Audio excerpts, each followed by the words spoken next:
Olha, amanhã deve ser promulgada a reforma da Previdência, amanhã dia 12 de novembro, né? O texto que foi aprovado no Senado em outubro, mas data da promulgação que deve acontecer amanhã. E vamos falar mais agora sobre a reforma, tão falada reforma, discutida, enfim.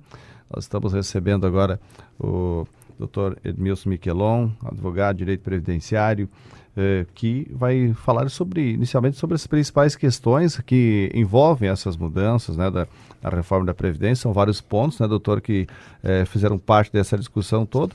E agora, com relação a essa promulgação da reforma da Previdência, o que os que estão por se aposentar, encaminhar aposentadoria, enfim, devem fazer e observar, principalmente com relação a essas mudanças que vão ocorrer a partir desta promulgação da reforma. Seja bem-vindo mais uma vez, doutor Edmilson Miquelon, boa tarde. Boa tarde, Zalmiro, boa tarde, ouvintes. É sempre um prazer estar aqui com vocês falando desse tema que é tão caro para todos nós. De fato, ao que tem se noticiado aí na grande imprensa, o presidente do Senado tem dito também que amanhã fará a promulgação, né? Depois virá a publicação no Diário de Justiça, Diário da União. Acreditamos que no dia 13 ou 14 já fique sendo como o momento ela já esteja em vigor, né? Uma questão assim que, antes de entrar em detalhes específicos, a questão é, eu tem me perguntado, ela entra em vigor totalmente? Não. Bem, parte sim, quase toda ela entra em vigor, ou muitas regras necessitam de regulamentação, mas tem alguns artigos que entram em vigor no primeiro dia do quarto mês subsequente à data publicação. Eu vou destacar dois artigos da emenda da PEC 06 de 2019, que é o artigo 28 e o artigo 32. Né? E o que tem de interessante nesses artigos? Eles tratam do custeio, do financiamento da Previdência Social. Veja bem, então vai mudar as regras de custeio. Então, já está dito ali. Por exemplo, no artigo 28, para o pessoal entenderem, os ouvintes entenderem, por exemplo, hoje o salário mínimo paga-se 8% da parte do empregado. Baixará para 7,5%. Né? É o caso que baixará, mas que para nós aqui na prática não resolve nada. Sim. Porque nós temos o salário regional, o piso, então não influencia. Mas enfim, as novas alíquotas então serão acima de um salário mínimo até R$2.000, 9%. Antes começava 8%, 9% e 11%, então agora é 7,5%, 9%, e de R$2.001 a R$3.000, 12%. Já um acréscimo, mas principalmente de R$3.000 ao teto do INSS, que é 5.839, passará a 14%. Veja bem, então, e diz assim no artigo 20, até que a lei altere as alíquotas de contribuição, tal. Ou seja, então já saímos, vamos pagar mais. Sim. Vamos pagar mais, vamos contribuir mais, vamos ter mais e vamos receber menos. Essa é a lógica geral, né? Assim, falando assim, bem no sentido geral da reforma. Então, e no artigo 32 diz que a contribuição do empregador continuará 20% até que a lei altere. Sim. Então, veja bem, estes artigos não entram em vigor agora na data da promulgação. O restante, basicamente, todos têm mais alguma outra coisinha, mas, do modo geral, diz isso, que nos demais casos, na data da promulgação. Digo isso também para que o ouvinte tenha claro o seguinte, quem ainda não encaminhou também não precisa se desesperar, claro que é importante agora fazer o que eu chamo de check-up previdenciário, vem que pé está a situação, né? Mas, assim, quem completou todos os requisitos até hoje ou até amanhã, para uma aposentadoria, tem-se o direito adquirido, mesmo que não tenha encaminhado. Então, a mulher que completou 30 anos de contribuição, o homem que completou 35, independentemente da idade. Claro que se tiver mais idade e somar, aí pega uma outra regra, que é do fator 86,96, aí pega 100% da média. Mas isso, enfim, mas tendo o tempo mínimo de 30 anos a mulher e 35 o homem, por tempo de contribuição, tem o direito adquirido. Mesmo que vai requerer daqui 2, 3 meses, vai exercê-lo depois. Não tem problema. Né? Então, são coisas que eu sempre procuro dizer. Uma coisa é o direito adquirido e a outra é o exercício do direito adquirido. É claro que no momento assim, há uma demanda muito grande, todo mundo está, de modo geral, correndo atrás, vendo a sua situação. Quem tem condições está... A gente percebe que no INSS assim, aumentou muito a demanda de benefícios, né, de encaminhamentos, mas isso já é esperado, é mais ou menos assim. Mas é aquilo que eu digo sempre, eu recomendo, pelo menos, o cliente primeiro juntar toda a documentação, tá bem instruído o processo, para depois requerer. Mesmo que a questão dos dias, vou ter que requerer antes da promulgação. Não precisa, né, porque é muito clara a Constituição. Era respeitado o direito adquirido. E o direito adquirido é aquilo. O Zalmir completou hoje 35 anos de serviço, juntando um tempo rural, um tempo especial, desde que tenha no mínimo 15 anos de urbano. Vai ter o direito adquirido, a questão depois é só exercê-lo, né? E se o INSS não der, o judiciário é muito tranquilo nesse sentido, se demonstrado, né? Esse processo, doutor, como o senhor disse, a procura é grande, né? Depois, principalmente que começou essa discussão, né? As pessoas têm procurado mais para verificar esse tempo.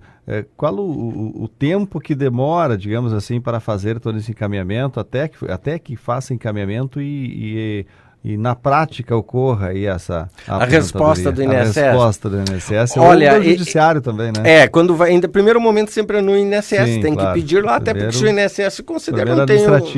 Está resolvido. Olha, o INSS agora, início do ano, fez uma força-tarefa lá para fazer agilizar os processos, mas na prática tem demorado um pouco mais do que o normal, porque muitos servidores estão se aposentando. O INSS quem tem tempo está se aposentando, então eles estão com alguma dificuldade. Mas assim, na prática, depois de protocolado, quer dizer, leva um tempo para organizar tudo, depois de protocolado no INSS, assim, de 3 meses a 1 ano.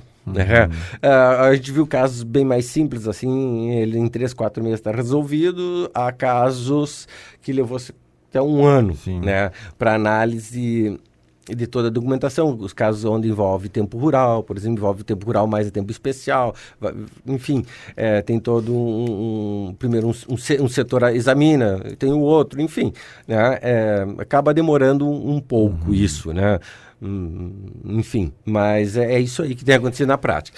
E uma vez concedido pelo INSS, está resolvido, mas normalmente tem que analisar se ele somou todos os tempos, às vezes não soma algum tempo, né? Às vezes a questão da renda, por exemplo, quem tem renda atividades concomitante no período básico de cálculo, que é de julho de 94 para frente, o INSS usa uma sistemática de cálculo que é pela lei antiga, lá antes de 98, e que na justiça já foi derrubado. Isso aí então se aposenta no INSS de uma maneira, mas tem coisas que ainda precisa ir à justiça. Mas, de um modo geral, se no INSS está resolvido, não tem. Agora, muitas vezes é necessário ir ao Poder Judiciário, principalmente nesses casos de tempo rural, quando a pessoa tem poucos documentos. A pessoa exerceu a atividade, dando esse exemplo de rural, exerceu a atividade rural, foi sempre agricultor, mas não era proprietário de terras, por exemplo. Então, para aquela pessoa é mais difícil. Então, ele vai ter menos documento. E a lei diz que não pode ser comprovado só com testemunho. Né? Tem que ter início. Então, quanto mais documento, melhor. Mas, então, muitas vezes acaba tendo que o judiciário decidir. Né? E assim por diante, né? Agora, uma coisa assim que chama bastante atenção na reforma, que é uma dos pontos assim que eu acho que ficou um prejuízo enorme em algumas situações para os segurados, e que talvez no futuro isso ainda venha a ser discutido, no caso das aposentadorias especiais. Exato, esse é um ponto que eu ia perguntar para o senhor. A aposentadoria especial, o que na verdade muda com relação a essa... ela é 25 anos hoje, do modo a mais comum, tem aos 20 e aos 15, mas para a nossa realidade aqui da região seria o caso de 25 anos, seria o caso de soldador, médico, operador de máquinas, enfim, não importa tanta atividade, mas que esteja exposto a agentes nocivos e agressivos à saúde e à integridade física. Esta aposentadoria, que ela buscava primeiro ter a prevenção e a proteção, ou seja, antes que a pessoa realmente adoeça, vamos dar um exemplo, alguém que trabalha numa atividade com hidrocarbonetos em contatos, aí isso é altamente cancerígenos, né? Mas esse tipo de aposentadoria não teve regra de transição. Como é diferente, nós estávamos falando da aposentadoria comum, né, 30 anos e 35, quem falta menos de 2 anos tem uma regra de transição que diz o seguinte, você paga 50% de pedágio, quem falta 2 trabalha 3 e se aposenta. Sim. Pega o fator, né? Pega a nova fórmula de calcular a renda, que vai dar um pouco menos do que fosse se aposentar hoje. Por quê? Porque hoje você descarta 20% dos menores contribuições no período. Com a nova regra não vai descartar, então vai partir um pouco menos. Mas enfim, mas ainda consegue se aposentar. Quem falta menos de 2 anos aí vai ser mais tranquilo. Quem falta mais de 2 anos tem uma regra de 100% do tempo também, que aí normalmente a maioria dos casos, poucos casos vai valer a pena. Aí tem uma regra de transição, tem que olhar caso a caso, mas a maioria não vai valer a pena. Mas também tem essa possibilidade. Já a aposentadoria especial, não. Ela é assim, ou você tem completado até amanhã os 25 anos, ou você não vai se aposentar pelo menos para essa regra dos 25 anos. Não tem uma regra de transição. Aí você cai em idade mínima, né? E então, com 60 anos, também tem uma regra de somar pontos, mas de qualquer maneira você não para aqueles que estão muito próximos de se aposentar, que no caso de 1 mês, 2 meses, vão cair numa regra geral bem mais nociva, vamos dizer assim. Então, muitas vezes a pessoa está lá com 48 anos, vai fechar 25 anos de enfermagem, não deu, vai ter que transformar para comum, né? Mas aí pega o fator providenciário. E o tempo especial importante, que ele pode ser convertido para comum só até a aprovação da reforma, depois, no posterior, não. Sim. Então, são várias coisas assim que aos poucos a gente vai trazendo a discussão aí, mas que foram mudanças bastante. A questão da idade mínima para as mulheres passa a ser 62 e homens 65, tem uma regra de transição que parte dos 57 para as mulheres, entende? Então, com 5 e 60 dos homens, mas enfim. Pensão por morte, uma alteração também? Uma alteração bastante significativa na pensão por morte, porque hoje ela é 100% da média, passará a ser 50% mais 10% para cada dependente, então se tiver só um viúvo ou a viúva, receberá 60% da média do que receberia como se o aposentado fosse. Se tiver filhos, né, mais 10% para cada filho. Se os filhos forem menores de 18 anos, será de 20% e não de 10%. Importante também dizer que hoje, do jeito que está a PEC, é possível, hoje, do jeito que está previsto, o valor da pensão pode ser menor que o salário mínimo. Entretanto, está tramitando a tal da PEC paralela, que é a PEC 133. Na PEC paralela, fica dito que nenhum benefício será inferior ao salário mínimo. Ou seja, mas ela não foi... Esperamos que ela, de fato... Eu acredito que será aprovado esse ponto aí, mas ainda não foi. Então tem esta questão aí das pensões. Também a questão da acumulação da aposentadoria com pensão. Tem direito, não pode acumular integralmente, tem direito a escolher o que der melhor benefício e um percentual do segundo benefício. Mas há também uma mudança na PEC paralela, no sentido de dar 100% para casos de acidente. Bom, o acidente já está previsto e alguns casos de invalidez por doença grave, né? Há algumas mudanças também na PEC paralela para... enfim, terá muitas regras, claro, né? São então, questões que envolvem, muitas questões assim. Bom, doutor, aqui uma pergunta ao ouvinte com relação para funcionários públicos, professores, como ficaria? Muda? Quais as principais alterações? Bom, no primeiro momento tem as alterações, sim, para os servidores públicos federais, né? Criando uma idade mínima também, e também está previsto na PEC paralela que aí entrará os servidores públicos estaduais e municipais. No primeiro momento não entrou, né? Mas, então assim, não dá para dizer, não sei se a servidora é estadual, municipal ou federal, mas, na verdade, terá sim uma redução, terá uma idade mínima para isso também, com base de 52 anos, a partir de 52, tem uma regra de transição ali, mas é para ser 55 anos dos policiais e 52 e 55, se eu não me engano, dos professores. Agora, teria que consultar aqui o exemplo bem específico. Né? Mas há sim uma limitação de idade, vai se criar, vai dificultar para o professor se aposentar também, né? Mas para os servidores públicos estaduais e municipais ainda não está bem definido. O que está definido é que a PEC paralela vai tratar disso aí e incluir. Sim. Uma questão também dos servidores públicos, eu queria colocar uma coisa assim que não tem sido falado. Não tem sido falado, é que hoje é uma coisa muito comum nos municípios, é o servidor público se aposentar e continuar trabalhando. Tanto sendo do regime próprio como do regime geral, que tem municípios que não têm regime próprio. É possível, não acarreta o rompimento do contrato. Com a reforma, no artigo 1º, parágrafo 14, sim. Esse está de forma expressa, que rompe o contrato de trabalho. Então, isso tem, como eu disse, é uma preocupação dos servidores aí, inclusive os que são vinculados ao INSS e o regime próprio. A aposentadoria é fato extintivo do contrato de trabalho. Para os servidores públicos retornar ao cargo só com um novo concurso, no caso. Né? Então, isso é algo que afeta bastante também os ouvintes aí, né? Uma coisa que também mudou, assim, é a regra para calcular a renda mensal inicial, né? Então, como é que é hoje? Hoje, você pega todas as contribuições de julho de 94 até o momento do requerimento, descarta 20%, aplica o fator, se tu não fechou a regra do 100%, lá aplica o fator previdenciário.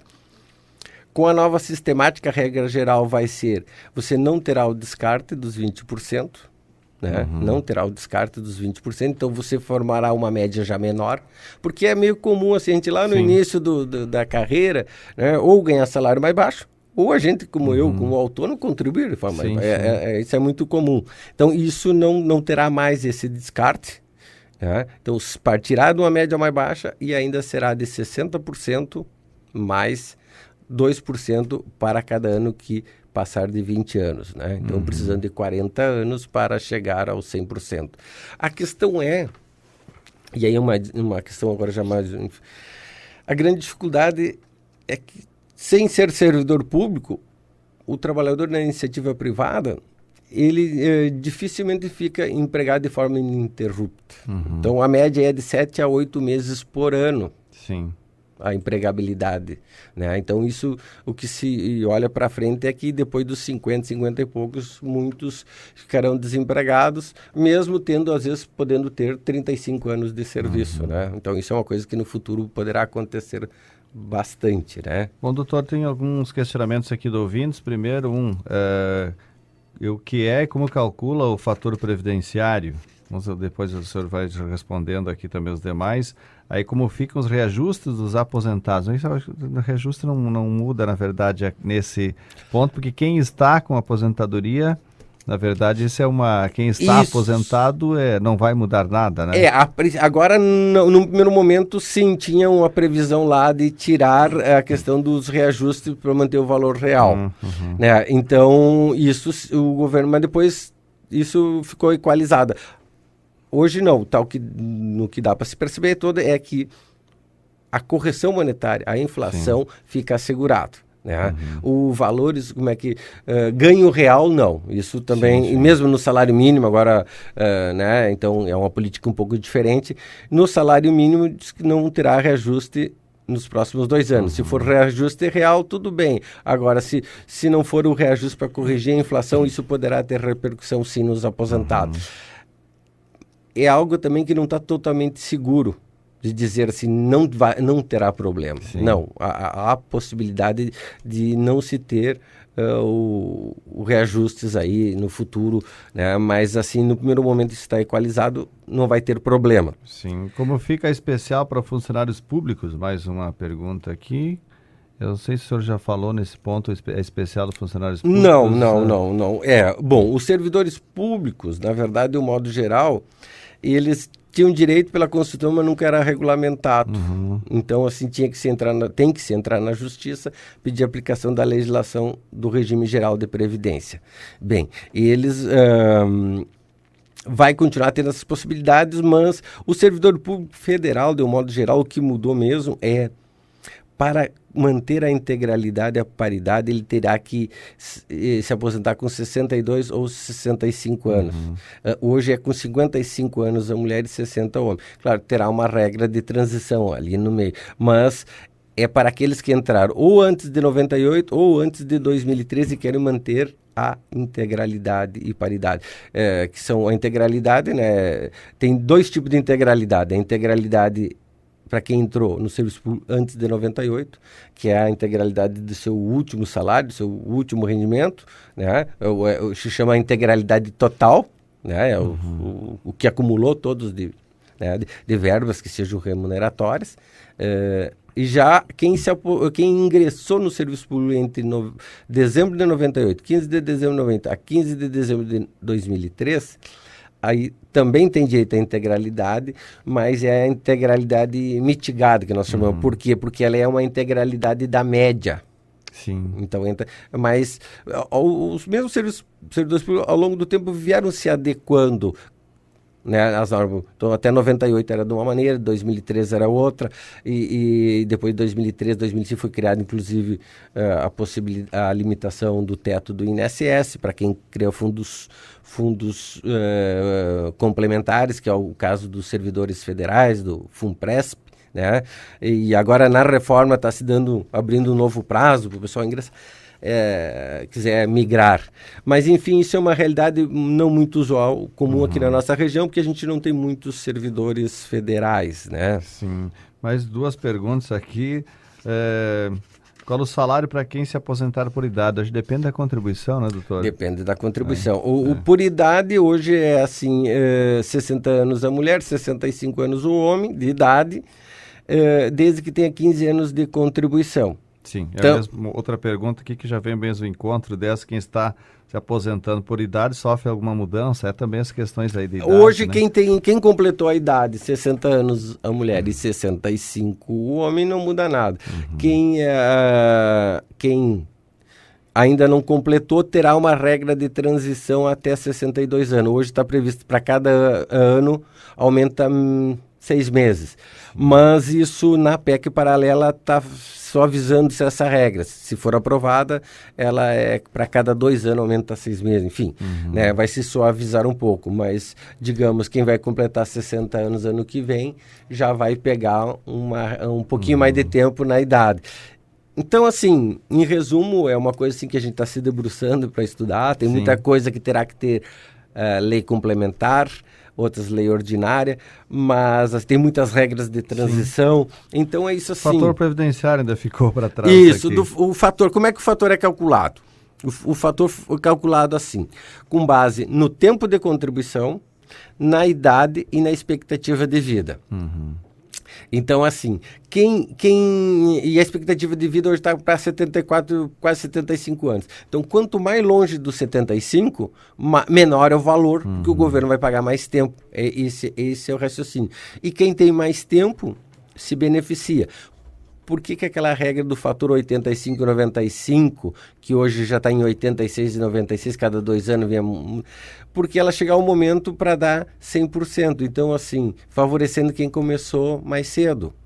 O fator também é assim, quem começou cedo e está lá, por exemplo, um homem com 55 anos de idade e 40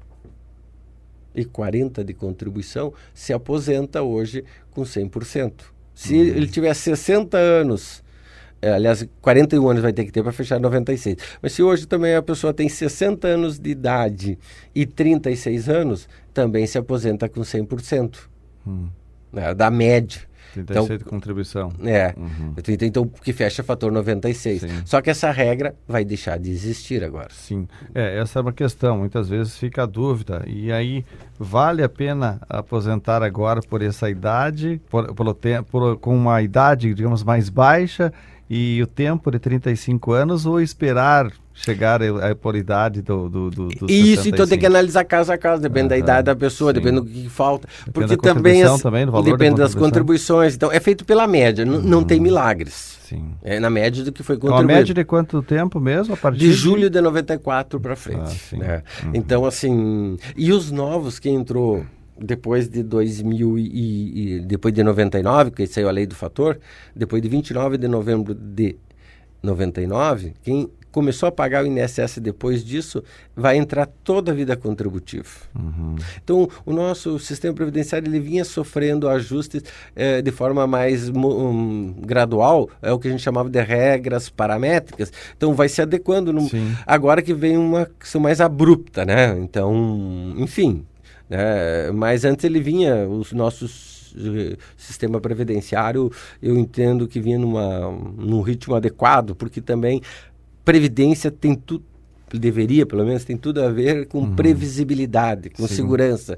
E hoje em dia é difícil dizer para uma pessoa o que ela dizia 3, 4, 5 anos atrás, hoje já não dá mais para dizer. Então, tirou muito essa segurança, essa previsibilidade, né? E, enfim, espera-se que tenha os seus benefícios, mas na prática teme-se muito a que cresça muito o número de o que a gente chama de inaposentáveis. Ou os que vão ficar de molho esperando se aposentar, já vão ter. Então isso, bom, mas isso o futuro é que vai mostrar para nós, né? A gente pode fazer algumas projeções nesse sentido, mas assim, a gente é importante também todo mundo ter claro que a atual linha política adotada no país faz por meio eleitoral, né, legitimamente e tal, é no sentido de restringir, diminuir na Constituição, por lei, por portarias e por a maneira de analisar. Então, é nesta linha que caminha. Não estou analisando se isso é certo ou errado, se é bom ou é ruim, mas tanto que na prática isso tem acontecido, por exemplo, com os agricultores, que não mudou a regra, não mudou, mas não mudou na Constituição, não mudou na lei ordinária, mas mudou nas portarias, das instruções internas, onde estão criando uma série de exigências. Então, tanto que hoje, assim, segundo a FETAG, em torno de 60% dos pedidos de aposentadoria rural estão sendo negados, enquanto era 30%. Até eu vi uma notícia hoje que o Instituto Brasileiro de Direito Previdenciário, a FETAG, a CONTAG, foi marcado ter uma audiência na Câmara, no Senado, para tratar disso. Mas isso, a meu ver, não tem nenhuma novidade. Era isso mesmo que se esperava, que se espera que caminhe neste sentido, né? Tá certo. Ok, doutor, agradecemos mais uma vez essas informações importantes, orientações aí que o senhor está repassando aos nossos ouvintes sobre estas mudanças nas regras aí de aposentadoria baseado na reforma da Previdência. Sempre importante, né, esses esclarecimentos. Se qualquer dúvida que as pessoas têm, podem procurar um profissional, né, para que possa trazer essas... Até como o senhor disse, fazer aquele check-up. Isso, estamos chamando aí de check-up previdenciário, que é o levantamento aí, né, a pessoa às vezes foi lá, estudou numa escola agrícola, estudou numa outra, foi rural, enfim, às vezes tem tempo de quartel, conta também, tem tempo no exterior, dependendo dos países, tem maneiras. Então, na verdade, tem que fazer um check-up previdenciário. Essa é a questão certa mesmo, né? Tá certo. Obrigado, doutor. Uma boa tarde para o senhor, bom trabalho. Ok, muito obrigado, sempre à disposição. Doutor Edmilson Miquelon, aqui no Repórter na Tarde.